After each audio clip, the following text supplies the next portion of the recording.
Où a vraiment commencé votre vie? Était-ce au moment de votre naissance, en respirant votre premier souffle d'air? Était-ce à la conception, lorsque qu'une seule cellule portait le potentiel de votre existence? Ou peut-être cela a-t-il commencé plus tôt, lorsque vos parents se sont rencontrés, ou même plus tôt encore, lorsque leurs propres parents ont transmis l'étincelle de la vie?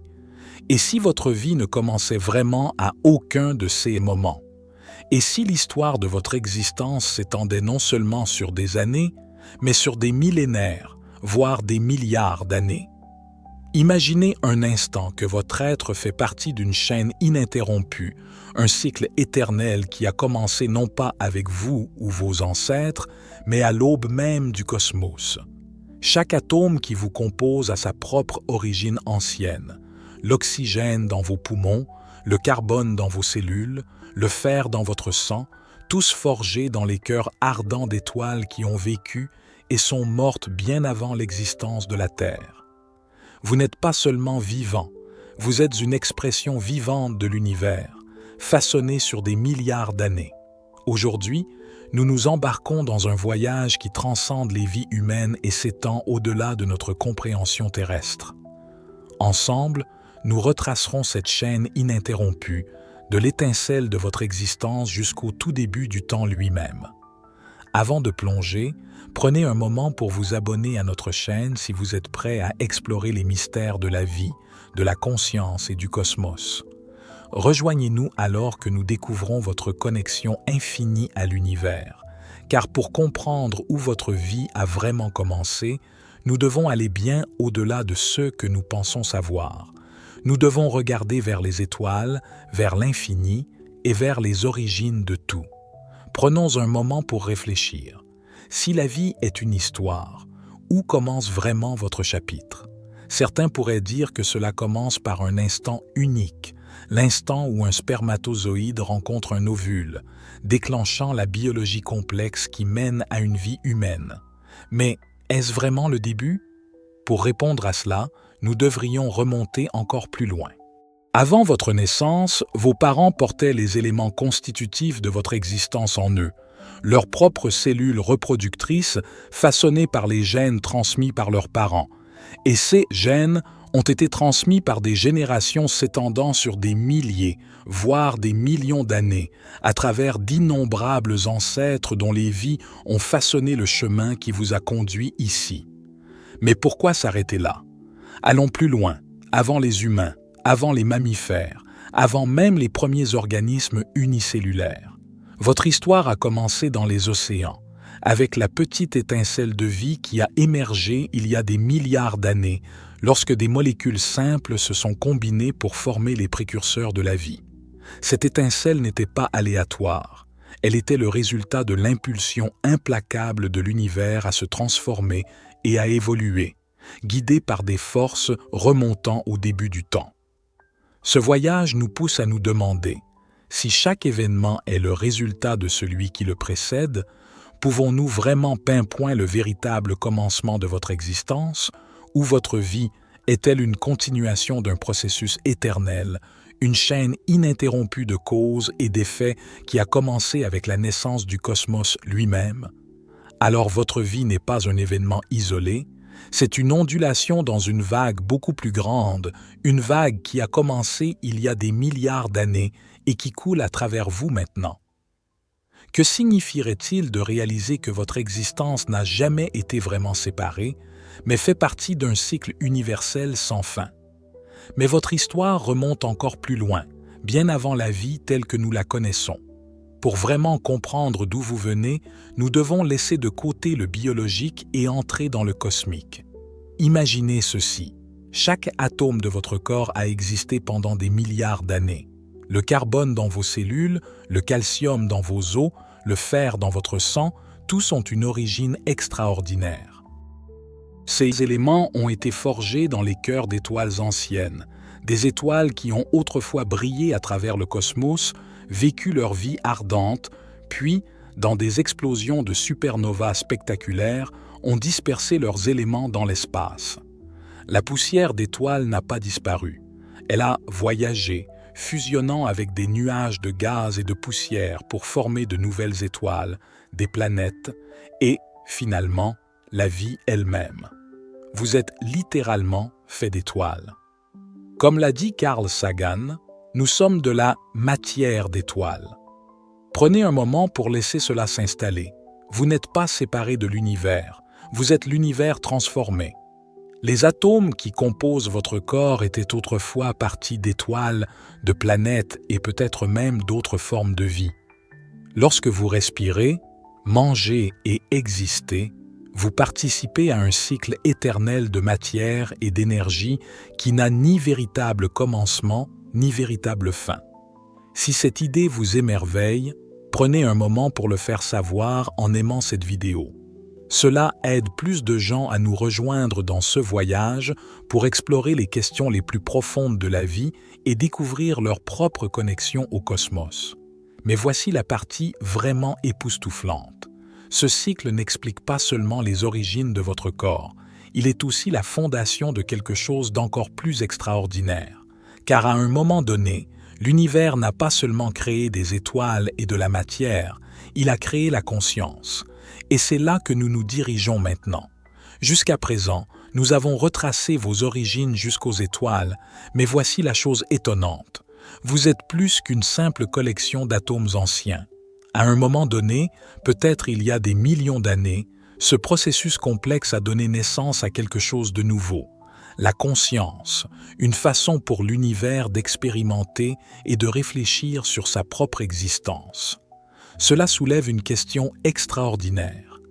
Qu'est-ce que la conscience et comment a-t-elle émergé des éléments constitutifs de la matière? Certains scientifiques croient que la conscience est le résultat de la complexité. Selon des théories comme la théorie de l'information intégrée, lorsqu'un système devient suffisamment complexe, comme les milliards de neurones dans votre cerveau, il génère une autoconscience. Vos pensées, vos souvenirs, vos émotions ne sont pas séparés de l'univers. Ils en sont la continuation. Les atomes qui ont autrefois brûlé dans des étoiles pensent maintenant, rêvent et se demandent d'où ils viennent. Mais ce n'est pas seulement une question scientifique, c'est profondément philosophique. De nombreuses traditions anciennes, comme celle de la philosophie orientale, suggèrent que la conscience n'est pas quelque chose qui émerge de la matière. Au contraire, elle est fondamentale à l'univers, tout comme l'espace et le temps. Dans cette perspective, vous n'êtes pas seulement un cerveau générant de la conscience, vous êtes la conscience elle-même, l'univers réfléchissant sur sa propre nature infinie à travers le prisme unique de vous-même. Prenez un moment pour considérer les implications profondes de cela. Si votre conscience fait partie de ce processus éternel, que signifie-t-il pour votre connexion à tous ceux qui vous entourent? Que signifie-t-il pour votre vie, votre but et même votre sens de soi? L'idée que l'univers est devenu conscient à travers vous n'est pas seulement poétique, elle est transformative. Cela signifie que vos pensées et vos expériences ne sont pas insignifiantes. Elles sont l'univers qui pense, ressent et s'interroge sur lui-même. Et si la conscience est cette force universelle éternelle, alors pourrait-elle aussi faire partie du même cycle sans fin que la matière et l'énergie? Pourrait-elle, sous une certaine forme, également être éternelle? Ces questions ne changent pas seulement notre façon de penser la vie, elles remettent en question tout ce que nous pensons savoir sur la mort. Si les atomes de votre corps ont toujours existé, et si la conscience elle-même est liée à l'univers, que dit cela sur la vie et la mort? La plupart d'entre nous voient la vie comme une ligne droite avec un début clair, la naissance, et une fin inévitable, la mort. Mais et si cela n'était qu'une illusion? Et si la vie et la mort n'étaient que deux parties d'un cycle éternel, comme l'inhalation et l'exhalation du cosmos lui-même? Pensez-y. Lorsque votre corps physique atteint la fin de son voyage, la matière qui vous compose ne disparaît pas. Elle se transforme. Votre corps retourne à la terre, nourrissant le sol, alimentant les plantes et devenant partie d'une nouvelle vie. L'énergie qui vous anime, l'étincelle de la vie elle-même, suit les mêmes lois de conservation qui régissent l'univers. Elle ne peut être créée ni détruite, elle change simplement de forme. La nature nous montre ce cycle partout. Lorsqu'un arbre tombe dans la forêt, il ne meurt pas vraiment. Il se décompose, nourrissant le sol et devenant la fondation d'une nouvelle croissance. Il en va de même pour les étoiles. Lorsqu'une étoile atteint la fin de sa vie, elle répand ses éléments à travers la galaxie, créant les éléments constitutifs de nouvelles étoiles, de nouvelles planètes et finalement de la vie. L'idée d'un véritable commencement et d'une véritable fin est une construction de l'esprit humain. En réalité, tout est interconnecté et tout se transforme. La mort n'est pas l'opposé de la vie, c'est une partie de la vie, un moment de transition dans un flux éternel. Alors, que signifie cela pour vous? Pour vous, cela signifie que vous n'êtes pas un moment fugace dans le temps. Vous faites partie de quelque chose d'infini. La même énergie qui forme les étoiles, les océans et les arbres coule à travers vous.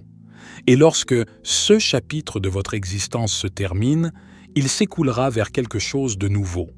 Adopter cette perspective n'est pas seulement réconfortant, c'est habilitant. Cela nous permet de voir la vie et la mort comme des parties du même cycle magnifique, connectées par le fil inébranlable de l'univers lui-même. Et si nous pouvons voir que la vie n'a ni véritable commencement, ni véritable fin, alors où nous mène cette histoire? Elle nous ramène là où tout a commencé, ou du moins nous le pensons. Alors, où tout cela commence-t-il? Pour répondre à cela, nous devons revenir à l'histoire d'origine la plus célèbre de toutes, le Big Bang. Il y a environ 13,8 milliards d'années. L'univers tel que nous le connaissons a émergé d'un seul point de densité infinie, une singularité.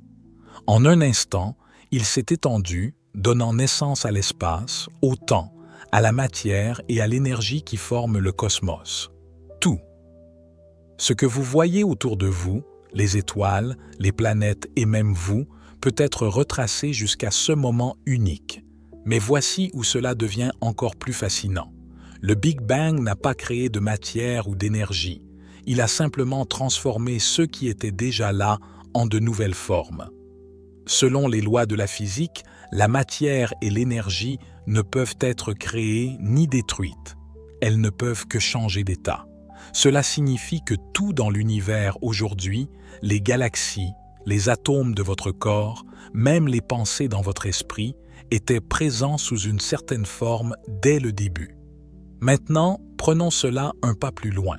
Si la matière et l'énergie sont éternelles, le Big Bang aurait-il pu n'être qu'un chapitre dans une histoire infinie?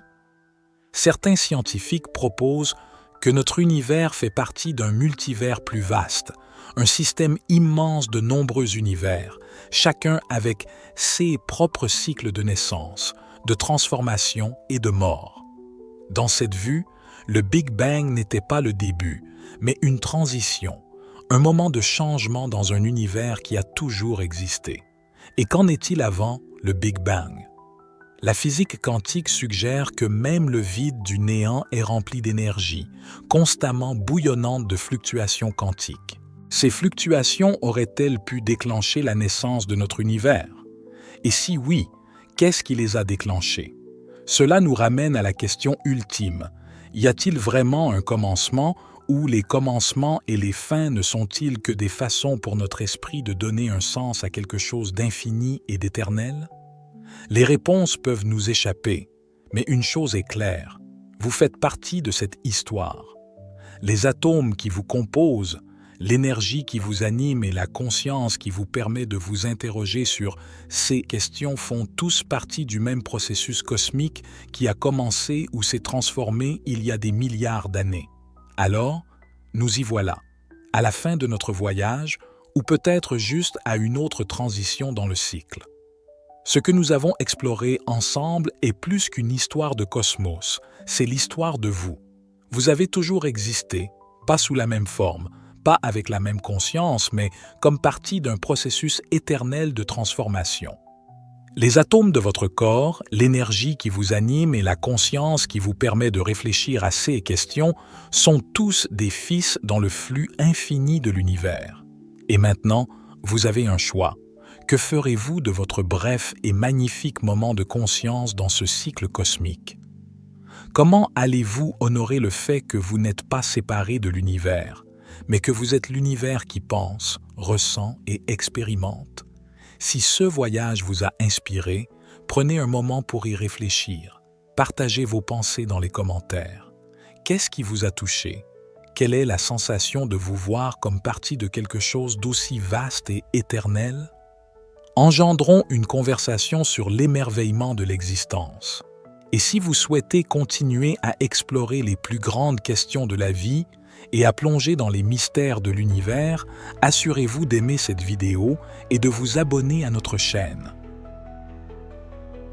Ensemble, nous continuerons à découvrir les vérités qui nous connectent tous, des étoiles au-dessus à la conscience en nous. Ne vous arrêtez pas ici, il y a toujours plus à découvrir. Laissez l'algorithme vous guider vers votre prochaine aventure avec l'une des 2 vidéos qui vous attendent juste au-delà de celle-ci. Le voyage ne se termine jamais vraiment, il ne fait que commencer. C'était David, pour la sagesse infinie, soyez bénis, mes amis.